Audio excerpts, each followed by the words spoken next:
India Sri Lanka series शुरू होने वाला है after a delay for a few days. Obviously we all know the reason why. India के बारे में तो जरूर बात करेंगे, लेकिन पहले बात करते हैं श्रीलंकन क्रिकेट के बारे में, क्योंकि काफी नए चेहरे दिखेंगे, नए नाम दिखेंगे. तो हमारे साथ आज जुड़ेंगे Sri Lankan voice of Sri Lankan cricket आप कह सकते हैं, रोशन अबेसिंगे, जो कि खुद क्रिकेटर रह चुके हैं, लेकिन अभी पिछले 10-15 साल से has been part of that commentary box for almost every series, and he is going to be part of this series as well. तो चलते हैं उनके पास और सुन लेते हैं Sri Lankan perspective to this series.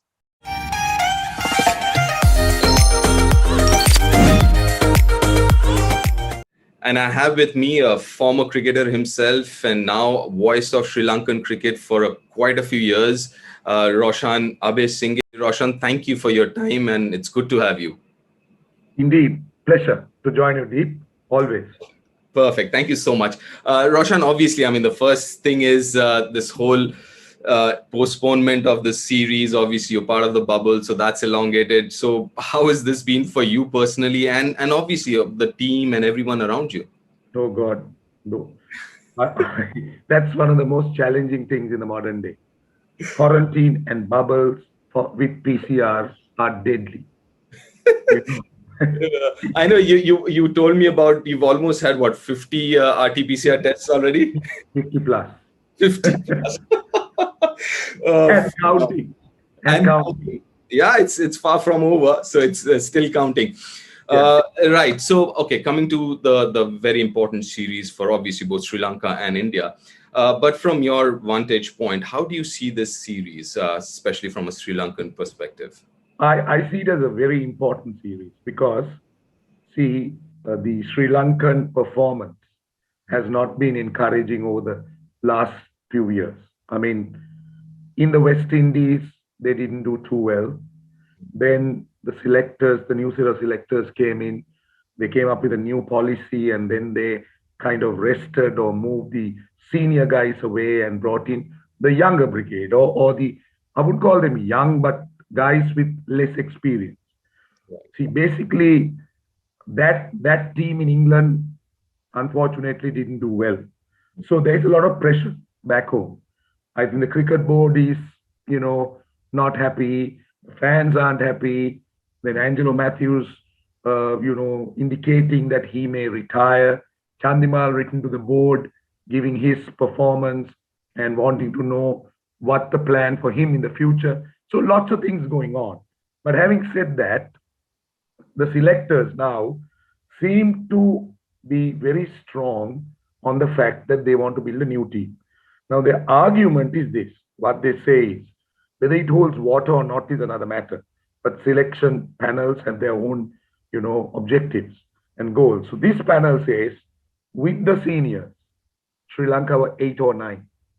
Right. So with this young side, they cannot hit any lower. So what they are saying is, well, that's a theory. We'll only know how successful it will be and how effective it will be. So what they are saying is, if we persist with this young side, and then those guys, they gain experience over a period of time. 2 years, 3 years down the road, it will be a very, very decent side that will, eventually, come together. So having said that, these parts of the world are a very funny, part where wins can never be compromised. Yeah. So I know that the team is under a lot of pressure. And Deep, that 3 guys are facing suspension because of their, antics in England. And Kusal Pereira, I've heard through unconfirmed reports that he is having a shoulder injury, so he may not play as well. Wow. So the only guy with 100 plus caps is not also available. So you could see that, it's a very, very inexperienced side. So important, but India not the strongest team, but I still think they'll be the favorites. Fair enough, fair point. But also, it does not help the fact that Sri Lanka is not playing a lot of T20 games, a lot of cricket for that matter, before the World T20, isn't it? I mean, that doesn't help because it's not helping at all. We're not having enough, but that has a lot to do with the pandemic, and of course, we're having a South African series, and Sri Lanka was planning to play the LPL. the Lanka Premier League, but then due to various reasons, it seemed to be pushed back to November. So international or competitive cricket is not one of their pluses at the moment. So as a result of it, they don't have enough time to try and test the waters, so to speak. Fair enough. But obviously, I mean, there's always a lot of talent in Sri Lanka. That goes without saying. As you mentioned before, the issue could be a little more systematic than actual talent itself, because we've seen that even though the Sri Lankan team hasn't done well, but there's been individual performances. You could see that talent. Well, talking about talent, I mean, looking at the Indian side, I mean, there has been from my perspective, a few uncharitable things said about this current Indian side, which has gone to Sri Lanka. But what's your take on that? Well, goodness, looking at that side, that's a pretty strong side. I mean, there are lots of young names, but there are also some really big names. Yeah. Shikhar Dhawan, Pandya, then there is Bhuvaneshwar, the two spinners, Sanju Samson. I mean, look, these guys, they may not have played for India, but they have played top competitive cricket at A level, at the IPL level. So I think they're as good as any international team. So if Sri Lanka can beat them, I think that would be a huge achievement, despite no Rohit Sharma or Virat Kohli or Jasprit Bumrah and that crowd. Because Sri Lanka cannot control the opponents or what they select. A win against India is a win. But this team, to me, is a pretty strong side. And I think they can run a few teams in the world closely. Fantastic. I mean, you also mentioned about winning. Obviously, I mean, there's a good chance to be a good competitive 6-game series here. But what would be the key to win this series, both from a Sri Lankan perspective and Indian perspective? I'm talking about the whole series, which includes 3 T20 and 3 ODIs. No, I see good pitchers. I see good batting pitchers. Okay. So one of Sri Lanka's biggest problems was that they never, clicked as a unit, batting unit. Right. You see, the bowling came along reasonably well in England. They did challenge the English batsmen. I remember in one game, Sri Lanka got just 170 or 180, and England were 80 for 4, could have been 90 for 6, because a catch of Moeen Ali and then Joe Root missed, and England eventually won by 5 wickets. Of course, that's how the game is played. But what was encouraging is the way the bowlers put their hands up. But what is important is, as you know, Deep, in the modern game, it's about runs, isn't it? True. I mean, it's a batsman's game. It's runs that will eventually win it, because pitches are so flat. Or unless you got some really outstanding bowlers in your side, which I don't see. Honestly, I don't see that in the Sri Lankan side. It's a fledgling side. India seems to have a better bowling attack. So, to me, the key is about the runs a team might make. Perfect.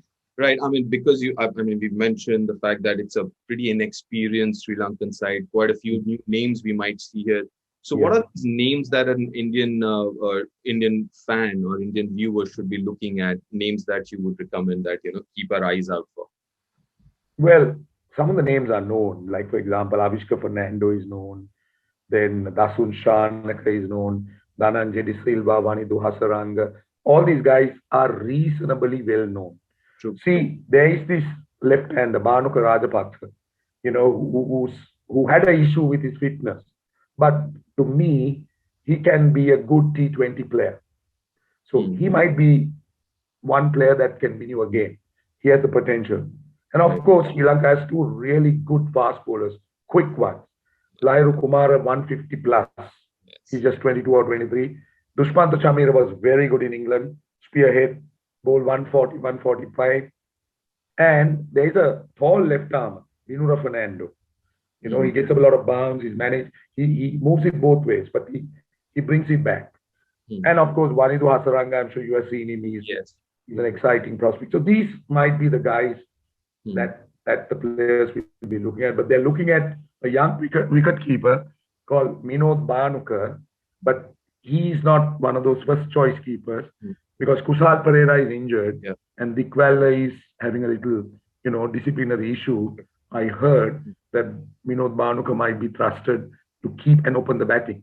He is a reasonably good first-class cricketer, but I don't know how he would kind of, convert it to the international scene. I mean, listen, it sounds exciting because it's always exciting to see new talent coming through, the youngsters coming through. So it sounds very exciting. Before I let you go, what would be your prediction? I know you mentioned that India might be a little ahead here, but still, what would be your prediction?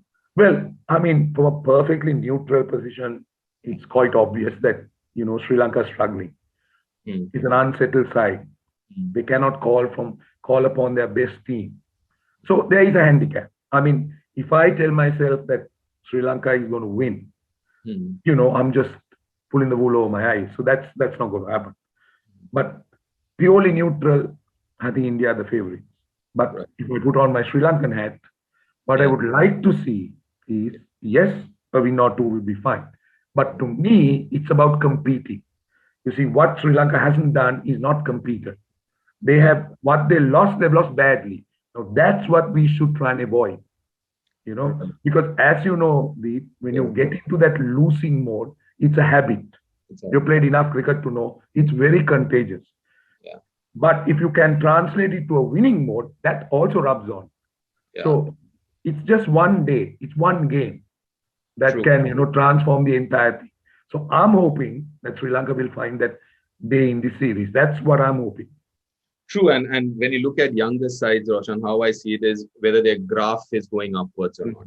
And if you talk about the transition period, you would expect them to just look at the graph, not go by wins or losses. True. As long as you see the performances are going up, and as you mentioned, if it's a long-term process, and you have to understand and be patient with the younger kids. Thank you so very much, Roshan, for your time and enjoy the series. I'm sure it's going to be an extremely competitive one. And I'm obviously going to watch you and hear you on the television though. Yeah, great talking to you, Deep, and all the best. Thank you so much. खैर अभी हमने सुना रोशन से कि आप Sri Lankan perspective क्या है, उनका भी ये मानना है कि India goes into this series as favourites, लेकिन जो सुन के अच्छा लगा कि there are quite a few youngsters, unfortunately experience उतना नहीं है लेकिन टैलेंट जरूर है, जैसे रोशन ने कहा, तो it should be a competitive game and we hope it is a competitive series क्योंकि a strong Sri Lankan side is good for world cricket. खैर उम्मीद है आपको ये पसंद आया होगा और कुछ जानकारी भी आपको मिली होगी अबाउट श्रीलंका, श्रीलंकन टीम. खैर आपको अगर पसंद आया तो do subscribe and do press that red button, जो notification button, and do share, and I'll see you soon here on D Point.